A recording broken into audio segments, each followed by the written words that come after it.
Are you also one of those women who fell for those conventional sanitary napkin ads growing up where those girls would be wearing white pants, living the best life ever, having the best time? But what did we actually get? Well, 4 days of pain, agony, and lots of rashes because of our best friend's pad. Growing up, we were all exposed to just pads, and that was the first thing our moms handed over to us. So we didn't even care to explore other alternatives.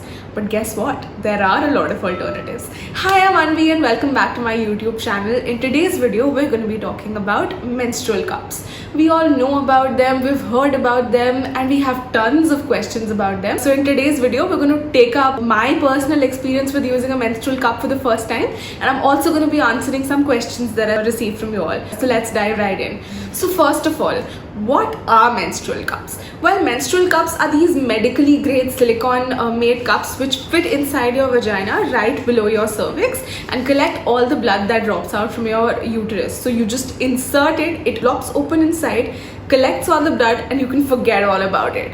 So no blood falling over a pad all day, and it's just so much more convenient. Now the next obvious question is, why should I switch to menstrual cups? I have 3 very simple answers for you. A, it's hassle-free because you don't have to deal with rashes, you don't have to deal with pads, you don't have to constantly keep changing, you don't have to think about leakage. Number 2, it's very pocket-friendly. So it's just a one-time investment of about 500 rupees, and this one tiny cup can last up to 5 to 10 years if taken care of properly. Number 3, it's very environmentally friendly, so you save tons of plastic waste which would have otherwise ended up in the landfills, and it's good for the environment. Now I know you know all that, but you have other concerns. One of the primary concerns that a lot of us have before plunging into a menstrual cup is, oh, what if I'm not sexually active? Will it tamper with my virginity? What is it going to do to me? Guess what? Virginity is just a myth, because the hymen, which is more often than not associated to virginity, is not an entire covering, but it's just a flap on your vagina, which can break for several other reasons. For example, sports activities, horse riding, and anything at all. So associating your hymen with virginity is just a myth that the society has inflicted upon us.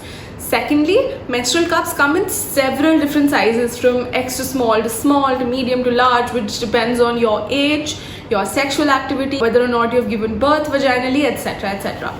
So I'm using this small cup by this brand called PSafe because I'm above 18 years of age and I have not given birth vaginally. So it seemed kind of perfect to begin with. Now, one primary reason why I would recommend PSafe for everyone to begin with is that A, it's very pocket friendly. B, what PSafe has done is that they've collaborated with a lot of departmental stores, so you can find their product at stores. So as a first time user, you don't have to guess about your size. So you can actually go to a store, see what size you think might fit you, and then make a call. But there are a lot of other ways to also measure your size, and I'm going to be mentioning a few resources down below so you can check them out. Another question is, how do you actually use a menstrual cup? It's very intimidating for the first time to put something right inside your body.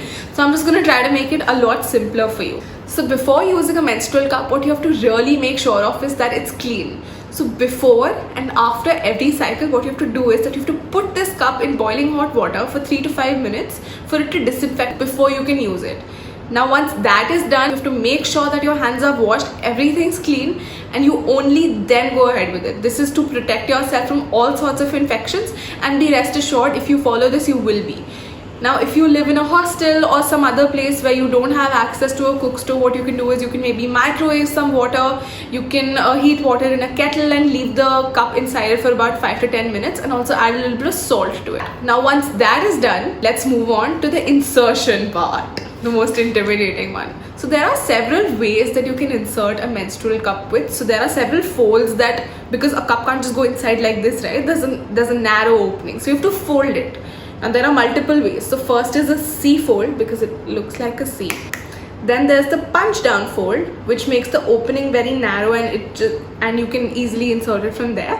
Then there is a 7 fold, and there are a lot of other types of folds that you can easily find online. One thing that really worked for me during my first time of using menstrual cups, and I think it'll help you as well, is putting a little bit of lubrication on this. Our vaginas have some natural lubrication, but an additional lubrication definitely helps. So I got this water-based lubricant off of Amazon, and it is specifically designed for using menstrual cups. So what you do is you just take 3 to 4 drops of this cup, line the inner coating and the outer side of your menstrual cup, and that will make your insertion a lot easier. A lot of times, because it's our first time, we stress a lot, and what that does is it makes the muscles around our vagina a lot tighter, and that would make the insertion so much harder, and you might not be able to do it. So what you have to do is that you have to take a few deep breaths so that you calm yourself down and the muscles are relaxed, and that is when you try to insert it. Another mistake that a lot of us tend to make while using a menstrual cup is that we try to insert it like this, upward. But one thing that we have to realize is that our vaginas are actually slightly tilted sideways. So if you insert it like this, that will make it sit in its right place properly. So do make sure of that. A menstrual cup can collect several milliliters of blood. For instance, my cup can collect up to 20 ml of blood, and it can stay inside for 8 to 12 hours, which totally depends on your flow. So say if you have a very high flow, you have to take it out a little more often. But if you're like me and you don't have a very high flow, it can stay inside for up to 12 hours without you having to worry about it at all. Which means that you can work while having a menstrual cup inside, you can sleep while having a menstrual cup inside. So well, no stained panties, no stained bed sheets, and a lot more convenience. So it'll take a few cycles for you to get accustomed to how much time it takes for your cup to fill, and then you can work around it accordingly. Now, once the time is up, say the cup has filled all the blood, how do you take it out? Because to me, that was the most intimidating part. Because the first time I sat on the toilet and I'm like, oh my god, is it lost? Is it inside my uterus? Shit, did I lose it? How do I deal with it? And I YouTubed a video immediately, which also made me realize the importance of those videos, by the way. And that is when I realized how to take it out. So it seemed very intimidating at first, but once you get the hang of it, and once you know the exact trick of taking it out, it gets a lot simpler.